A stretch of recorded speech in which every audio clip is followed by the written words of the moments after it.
Shalom. I want to start off by giving all praises to Yahweh, Ba'asham, Yahushai, Ba'asham, Rakal Kadash, giving double honors to the apostles and elders of Great Millstone, and peace and blessings to those of us pushing truth and sincerity. All right, the topic of this lesson is these women, mostly these Israelite women who out of control, out of order. They don't need a man. They do what they want.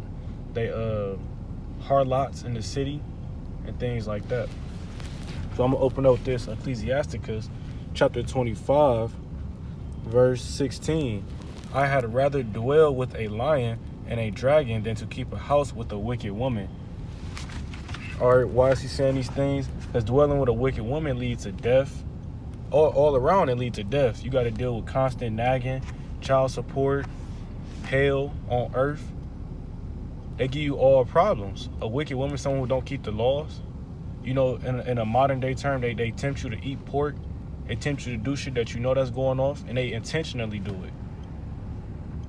And the scriptures say, you know, the head of the woman is the man, you know, because these women, they want to be over their man, you know, and in the society, they are over their man. They are lifted up on a higher level over their man, you know.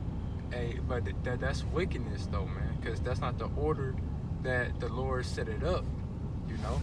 And that's why the Lord is gonna judge these women out here in these latter days, man. And he judging them now, you know. But it's gonna come to a point where they gonna realize they ain't shit, and they gonna need a real man, you know. And particularly, you know, a man of the Lord, man. You know? Jump to verse 19. I was just about to grab that too. This is Ecclesiasticus chapter 25, verse 19. All wickedness is but little to the wickedness of a woman. It say all wickedness. It don't say some wickedness. So the most wickedest thing on this earth besides Esau is the woman, man. All wickedness is but little to the wickedness of a woman, man, because when a woman's scorned, it ain't no telling what she might do, man. Women is the most devious creatures created, man. They hold a grudge with you for years and get you back at that certain time. Since you said that, I'm gonna just get this. This Micah chapter 7, verse 10. Then she that is my enemy shall see it, and shame shall cover her, which said unto me, where is the Lord thy God? My eyes shall behold her. Now she be trodden down as the mire of the streets. You know? So, hey, shame is going to cover these women, you know?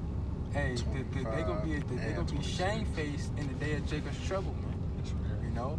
Because all of they wickedness they did, you know, all of their wickedness they did go catch up upon them, man. You know, the Lord go get them recompense, you know, for coming up against they man, you know, and just being wicked and just being out of order, man. You know. All right, this is Ecclesiasticus chapter 25, verse 24.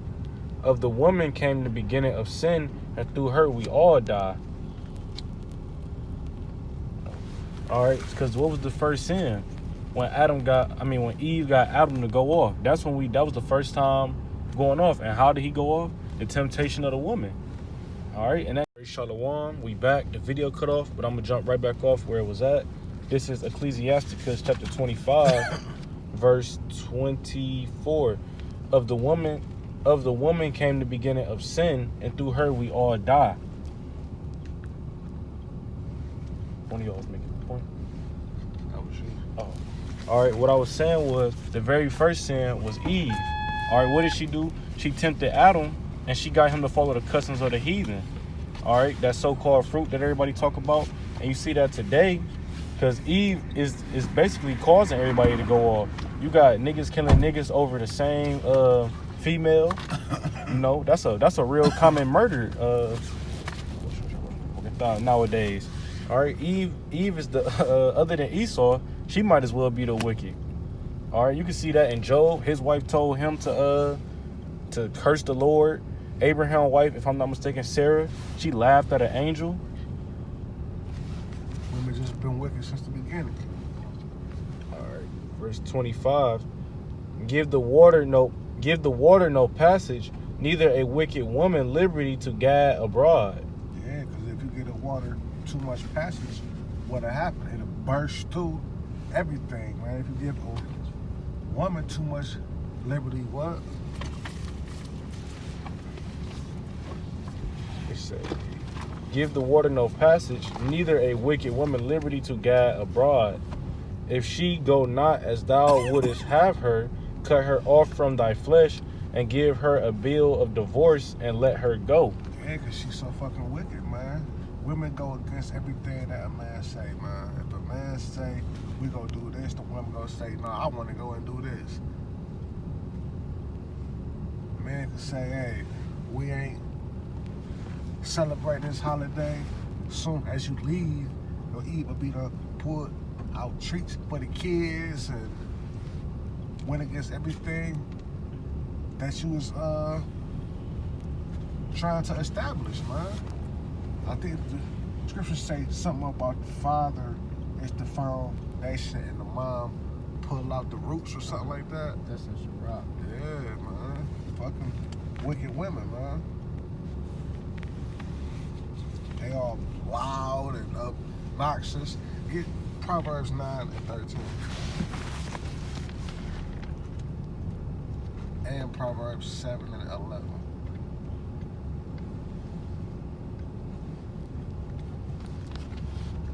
This is Proverbs chapter 9, verse 13.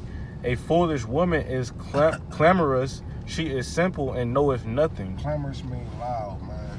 Anytime you walk in a room, all you can hear is the nigga woman. Over man, screaming, loud as hell, clamorous, and don't know nothing, man. Loudest person in the room and ain't talking about nothing. You can see that in everywhere. At school, 8 o'clock on the dot, they coming in screaming. Outside, you just hear nigga woman screaming. 7, 11. Proverbs. You grabbing that? No, I was about to say, no, it's Salakia. Proverbs, the 7th chapter, is talking about false philosophies, not an actual woman. Read 7 and 11. This is This Proverbs 7 and 11. She is loud and stubborn. Her feet abide not in her house. The fucking nigga woman, man. Loud and stubborn, and her feet abide not in her house. She always in the streets, man. Always out and about, not at home, fulfilling the mother's role, man. And that what the brothers say is true. But this chapter, it really goes into false philosophies, the false doctrines. Well, what to say is true. okay. Anything else? Any other verses? All right. Hope that was edifying. With that, I'm gonna give all praises to Yahweh, Ba'asham, Yahushai, Ba'asham, Rakal Kadash, giving double honors to the apostles and elders of Great Millstone, and peace and blessings to those brothers pushing the truth in sincerity and abad babul. Abad babul.